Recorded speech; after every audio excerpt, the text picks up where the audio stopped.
Well, right there it is in black and white for everybody to see. This is part two of kind of a little thread about different things. Part one, we covered the expression, uh, you know, basically something being a black and white issue, a right and wrong issue. Uh, and now I kind of want to look at something that's right there in black and white, right there in print. Um, it's really a completely different tangent. It outside of the similarity in the statement, I don't guess it really has much else in common. But it can be a very dangerous thing, and for a reason that has become clear to me as times went on. A lot of times, people will put great value in an opinion, and an expressed opinion, something vocally expressed, and throughout history, oral tradition has become, had been the standard for record keeping and to keep traditions and things alive. The oral version of stories was the only version of stories before the written word. And once the written word came into existence, uh, it fairly quickly become very valuable. Um, you know, to skip past it easing it in from drawings and things of that nature into actual written text, but going into the written text, the value of being able to record, document, share, and pass down information is really immeasurable in history, and how it's shaped us today. Um, the expression "history is written by the winners." Well, that's very true, and it's also unfortunate at times. We do lose um, certain aspects of our history due to the fact that the losing side didn't have the same value to those conquering them or destroying them, and so their written word didn't hold the same weight. And with the loss of the Library of Alexandria, we don't know what type of knowledge we lost. And you look at the great value put on something like the Dead Sea Scrolls and these ancient manuscripts and things of that nature. We value them greatly. With the emergence of the written word and our ability to keep a detailed log of history and of tradition and all those things, we as a people started to put a value on the written word. In its infancy, it played a part that is almost immeasurable in the forming of opinion and the way that it was able to influence everyday life. We still look back at the Iliad and the Odyssey. We still look back even at something like the Bible as this huge historical text because of its age, because of the presumed age of certain things. They gain a sense of value. It's an interesting thing to be able to look back. It's hard to process sometimes the meaning. You look at most biblical scholars, and it's apparent that a lot of the Bible is directly about the relationship between the Jewish people and the Roman Empire, but it's hard for us to really understand the dynamics of that relationship and each little nuance of information in the text because we were not involved in that actual time, and we don't understand sometimes probably the verbiage. There's things lost in translation, obviously. Plus, you're looking at a text that more than likely had a lot of bad things to say about the Roman Empire in many respects, but the New Testament and the Bible, as most people know it today, was not canonized until years after most of the events documented, and it was canonized by a Roman emperor, Constantine. And there's your formation of the Catholic Church and all those things, but it was canonized through the filter of a Roman. So it's hard to understand really the amount of which anything was altered. We know there were texts left out, but those things, and many things through the church, through the Catholic Church, are influenced by that book that was canonized by this group of Roman priests, and it's very much understood, especially in Roman Catholic tradition, that so it is written, so it is so. There it is in black and white. There it is in print, and so it's so. And at that time, when that was first done, there was an immense amount of value put on the ability to spread this word and have it and have it travel throughout. Now, as time has went on, I think, unfortunately, especially today, our love for the written word has somewhat diminished to the degree of having the physical written word here in front of us, but that having it in black and white is still there, mainly through digital formats. A lot of times we process our information, our written information, from computer screens, phone screens, more often than not phone screens, laptops, iPads, things of that nature, television. But television adds this auditory aspect to it. If you're delivered a news story that simultaneously tells you the news story but gives you the print on screen, the text on screen, I think a lot of people kind of block out the text, focus more on the oral transmission. But regardless of the text itself, the way the oral is delivered can affect the way, in fact, you interpret the information being given. It's just something we do as humans. We put on it our own emphasis in certain areas, and can in turn determine how someone interprets the same information that someone else may interpret differently if it's delivered differently orally. But when it's in black and white, when it's written, two things become expected of us. One is we have to put out the work to get the information. We have to read the information.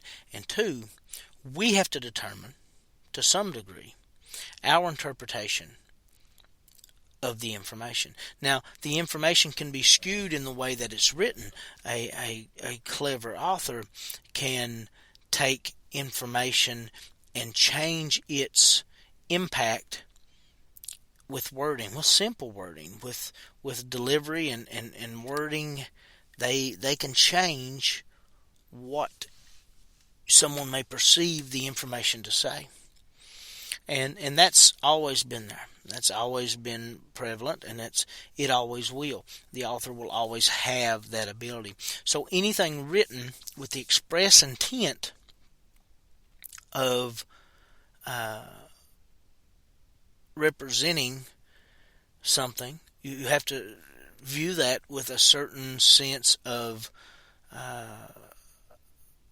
preconceived idea that there's the possibility this is skewed to go, because it's something that a writer may do even though they don't mean to. And there are people who, albeit naively, will look at, well, there it is in black and white, and if it's written, it's good, it's golden, it's true. And that's, as times went on, and the access to written material and the access to knowledge with between your iPhone or your laptop, you have access to so much information at this point that may not be as much of an issue anymore for most people. It is for some, but for most people, the ability to fact check and things if they want to is there. A lot of the danger comes in presentation. A lot of people who have weak or dangerous or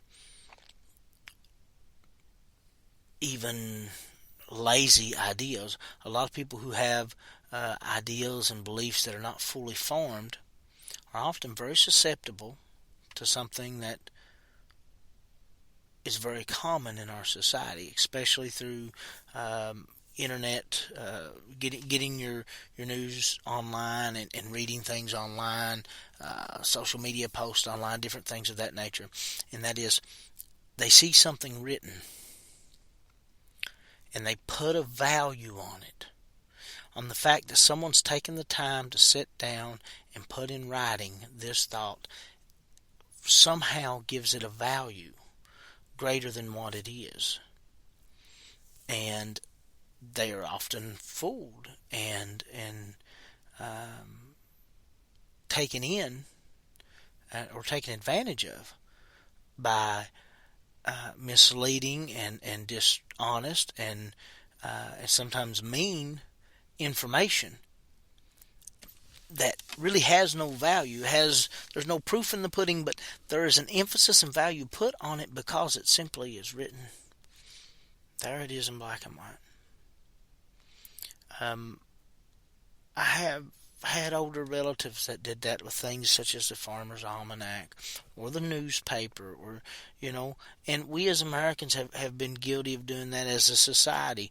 Here the USDA produces information, and then said information is distributed by the news. Eggs are bad. You can't eat eggs. Eggs are bad for you. Then they come back and they decide, well, eggs are good. And the new information is redistributed. And then they come back and go, well, maybe just egg whites are good. And then they come back and say, well, maybe just the yellows are good. And then they come back and go, all of it all together may raise your cholesterol. And then they come back and go, well, it affects a different type of cholesterol. They've confused us, and rightfully so. We deserve, we have every right to say we've been confused because they're prematurely and in an uneducated manner releasing data. But a lot of people are seeing this data, especially in the early days, in print and in the newspaper and in magazine articles. Now they're seeing it on online articles and in social media posts and things that matter, but they're still reading it, still taking it in and interpreting it the same way. This does two things. You have people that because it's written, they believe it. You have some people just automatically contradict it because it's not what they want to hear.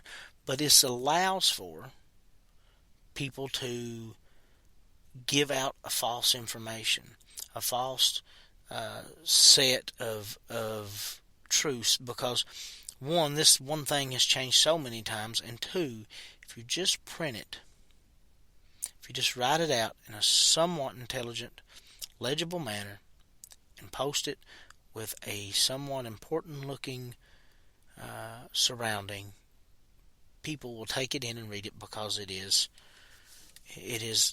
it's written right there, right in front of them. They're able to obtain it, see it. Advertising has used this for years. They've used this. If it's there and it's written out, then if you dress it up correctly and make it seem official, because it's written, the person reading it takes it in as a certain type of information and gives it a certain value that it doesn't really have. I watched a very interesting documentary about the chicken industry and chicken farming and stuff. there's very few people from the FDA that actually check these chicken farms. You know, they honestly don't really check them at all. Um, you get certified by a questionnaire, and you know that allows you to put whatever you may qualify for on your packaging. But one of these things that you're allowed to put on your packaging is hormone free. Chickens are hormone free. Well, in the United States of America, you can't produce non hormone free chickens.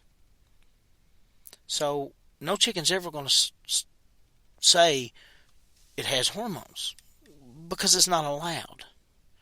It can't say that it's hormone free because this is what you do to the chicken after the chicken is processed. And after the chicken's processed, you're not adding hormone to it after it's processed. There would be no need in it. They'll also put on there, it's a cage-free chicken. Well, in America, really almost exclusively, but for the most part, there may be exceptions in there, chickens were never kept in cages. It makes the process a whole lot harder for the mass, these big massive operations. That would be almost impossible. So, of course, they're cage-free. All of them are cage-free. And then you'll see free range. Well, in order for it to be free range, it just has to have the opportunity to go outside. It doesn't actually have to go outside. So if you open the door, leave the door open for a set amount of time, these chickens are too fat and too obese, and they're bred to grow so quickly that they can't really walk. They walk a little bit, sit down, walk a little bit, sit. Their whole underside is wore bare of feathers, and they grow so fast at some points that the feathers can't even keep up. They don't even have feathers. So they're not going to go outside. They don't have the ability to go outside. But you can call it free range because you open the door. You're going to have them sitting so close together they can barely breathe in a building. But as long as you open that door, and the majority of them couldn't make it out if they want, you can say free range.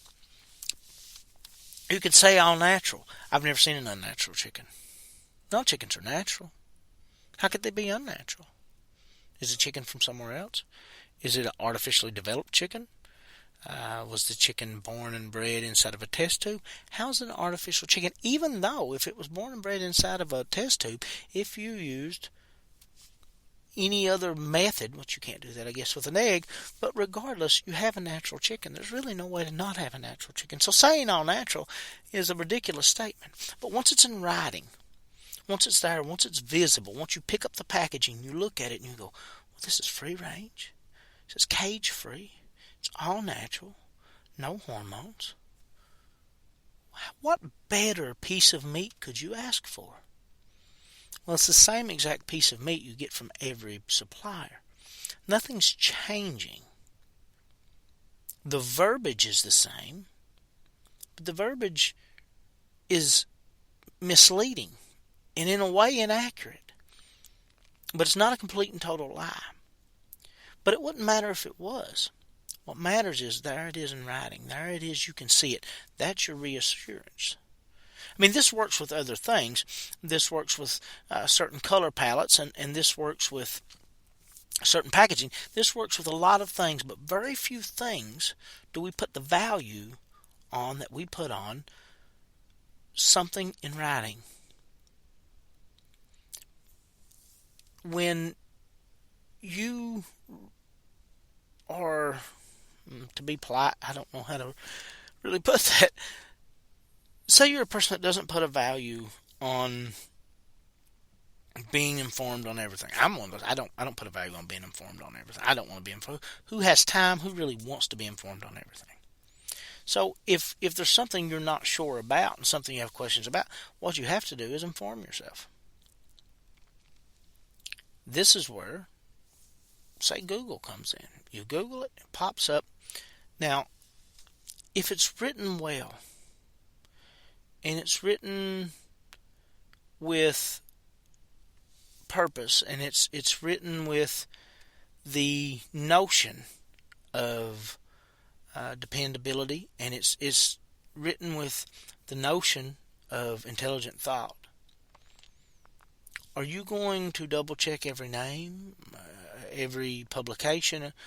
To what degree are you going to fact check this? this information you get. The presentation of that information is very important. But when you get that information, even if it's something that you don't believe, if you're an open-minded person, if you're someone either easily influenced or someone who has the desire to learn something, either one of those things, even though they're drastically different, either one of those types of people will both be very susceptible to this. But if you're shown something, even if it's something you disagree in, and you fall into one of those categories, if it's written in a way that allows you to take it in unthreatened, feel informed, and feel that it has some value to it, then you can almost change your mind. Even in an incorrect manner, that text can almost change your mind. I don't have a very good memory, and that's why I need to read and write things over and over again. But I was reading an article that I may or may not have fact-checked. This has been a long time ago. It's something worth looking into. This is something worth you looking into. Don't rely just on the auditory retelling of this, and don't get online and find the first thing you can see and just depend on the visual confirmation in writing. Look this up and find it. But there was a gentleman who looked at some fairly famous people who had in some way been effective in influencing various genres of things, music, all the way down, but also a couple of people who were considered to be intellectuals. These people all had one thing in common.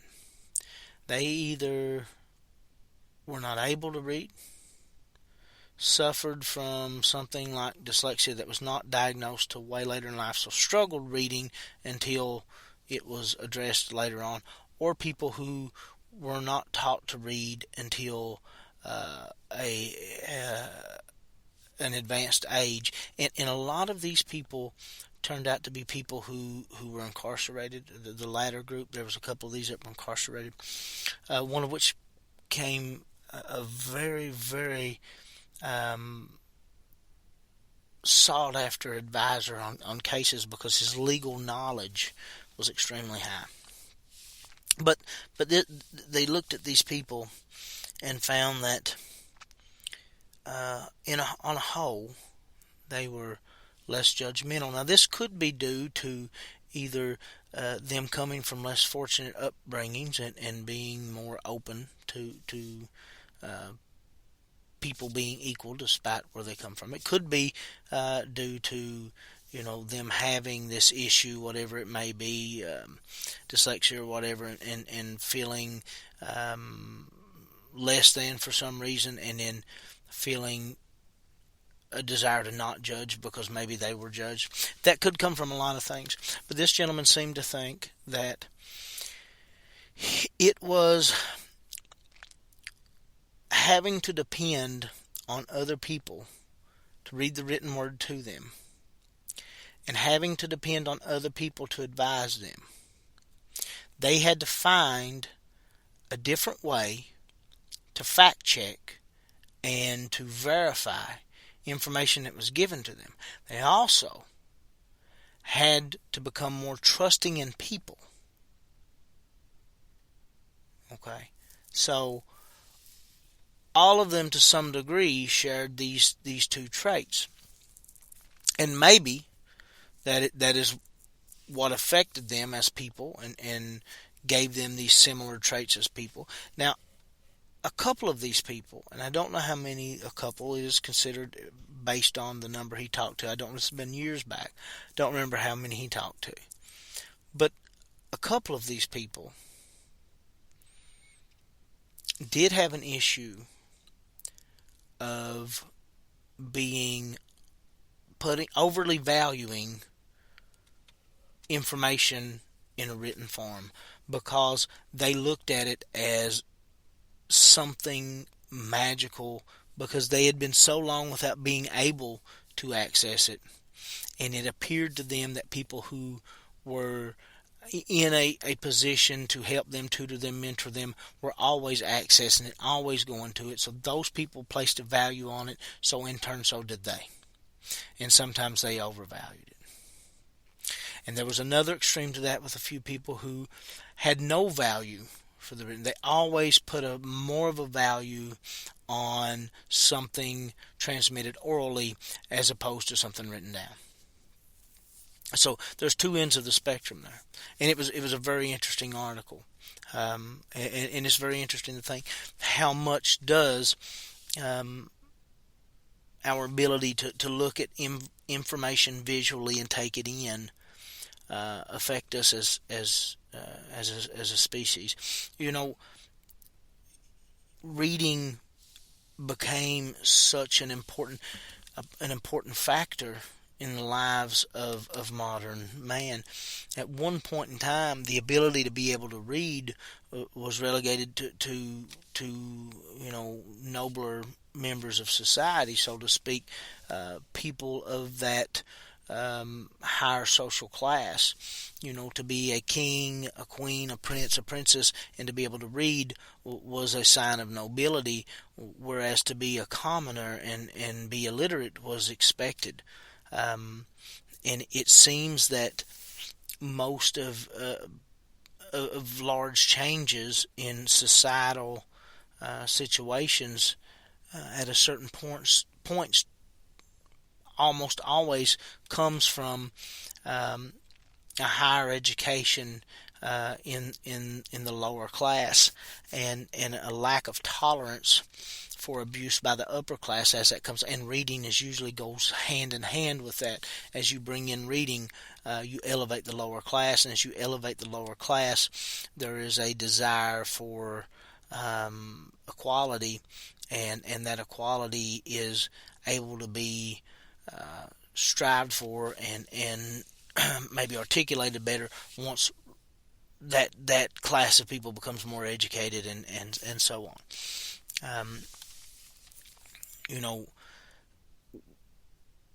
There's a value there to reading that is undeniable, and that historically has continued to come up. Often it's something like reading that is the catalyst for that growth and knowledge, almost always, because how else, oral tradition does good, and we don't really know how long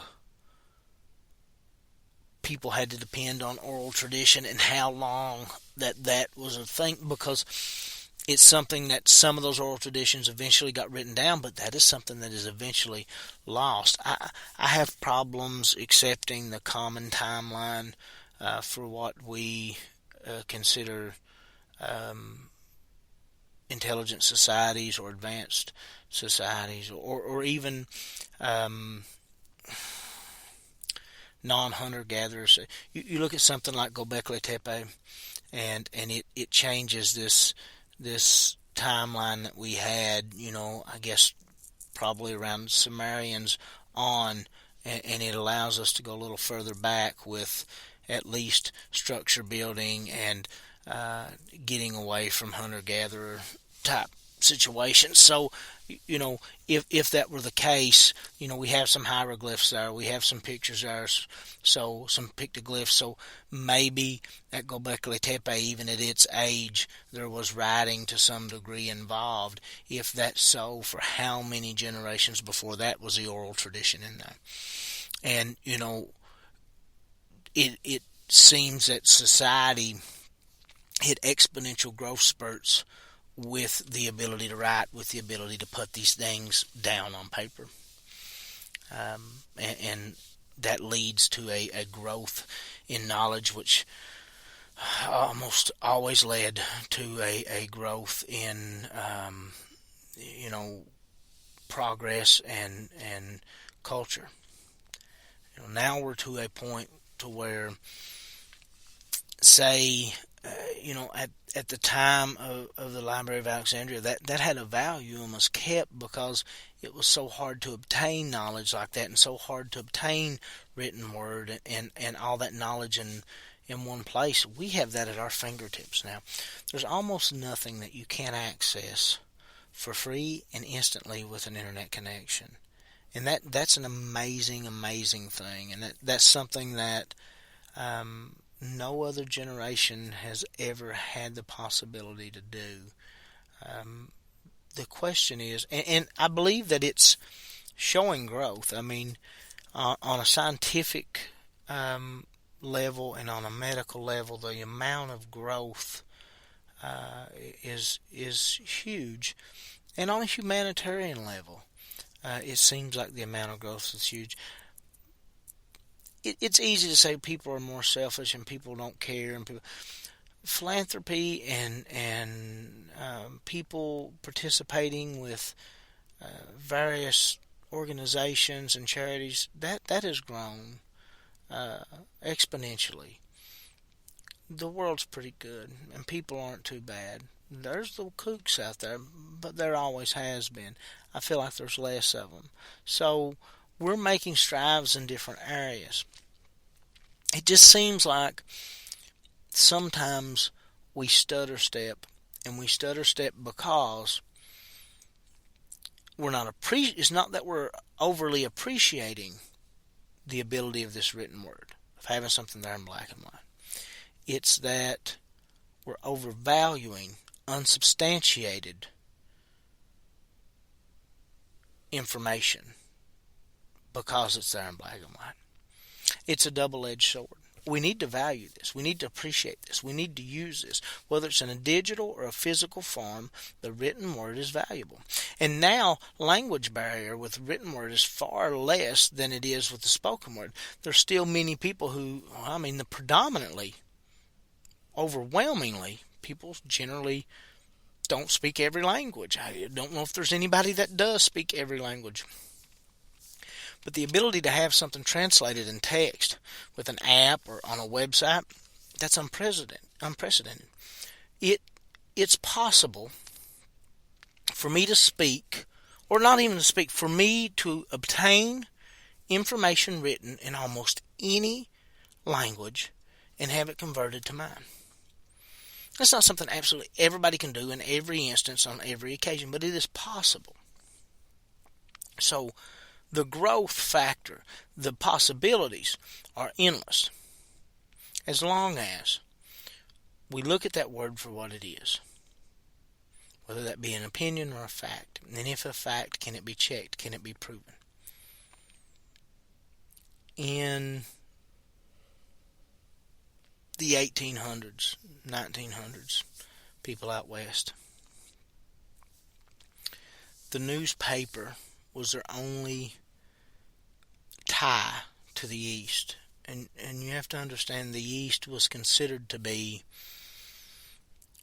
this social mecca. If the information came from the East, it had value. And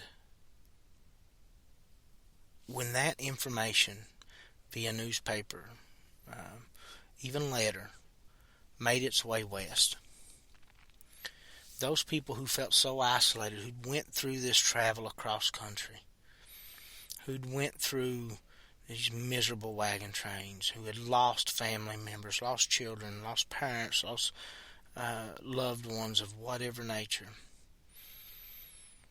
who had trespassed on Native American property and been attacked, who had to fight and kill their way through, hunt, starve, whatever the case may be.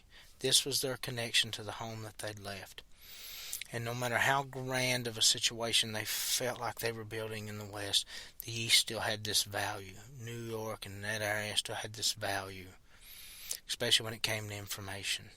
So when that information was sent across to the Western settlements, it held weight, it held value.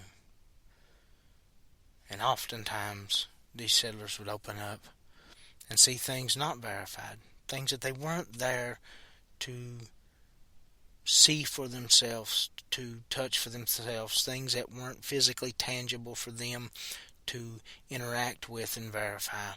And they would put great weight, emphasis, and value on these words because right there it was in that paper in black and white. That's the power of that word. Mein Kampf by Adolf Hitler. The power that that word and that book had. Adolf Hitler was anything but a socialist, anything but a leftist, anything but a union man.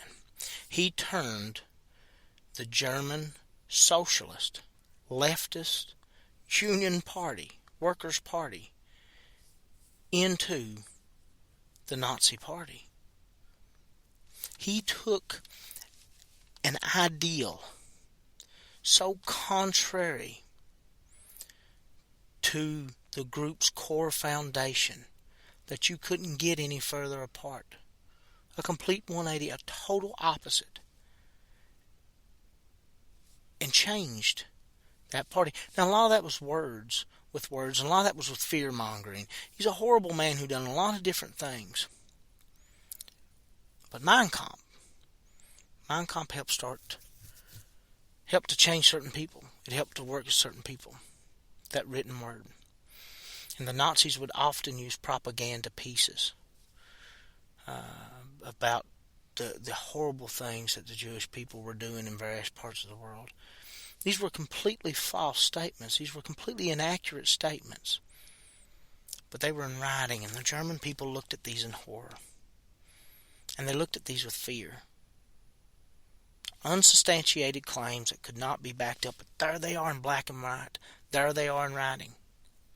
That's the power of the written word. I would venture to say that 90% of the time, that power is for the good. Now, when you get to things like just ridiculous ideology, and you get to things, religious oppression as a result of misinterpretation of religious literature. Those things are negative, and you get it, misinformation. We're given misinformation and unintelligible information all the time on social media and on electronic, but the ability to verify that is there. The ability to not allow that to be a negative influence is there. But there is a value put on it because there it is in black and white. That's a saying that was very heavy on print, for the most part. Paper, whether it be newspaper or books or whatever, have been a white, off-white, some shade of white, with the words in ink and black. And so the statement comes, there it is in black and white. It's a very interesting statement. It has a lot of dynamics. It shows a true value for the written word, because it has a value. It has a strength. It has a possibility. It has an emotion, and it is in some ways a living, breathing, changing thing, the written word. But it has dangers, and it has risk. The good far outweighs the bad, I feel. But, literally the first part of this little podcast and this part both come from hearing two different sayings within a little time, short amount of time, back to back, and thinking about those sayings. It's a black and white issue. It's a right and wrong issue. And there it is in black and white. There it is written. Put a value on this because it is written. I think those things are very interesting. And I hope somebody else does as well. If you can, like, share. If there's something you'd like to hear a podcast about, or there's a topic that you think would make for a good podcast, or if you listen to this podcast, you go, hey, I like these other ones better than I like this one. I like when you go, any type of input's good. The email is authorjperk@gmail.com. If you go to Author J. Perkins on Facebook, and send a message through Facebook. I may get it. I probably won't get a comment or something on Facebook. I'm not doing Facebook, but I use it for advertising. I'll get on and advertise every once in a while for the books or for this podcast. But if you leave a comment on the YouTube page, you can watch these on YouTube. You can get them on iTunes, get them on Spreaker, you can get them on Google Podcasts. You can get them basically anywhere. But download them. Be sure to leave a rating. Be sure to leave a comment. Comment on anything. Any kind of input's good. I've got a lot lately, and I really appreciate that. But have a great day, and I'll talk to you next time.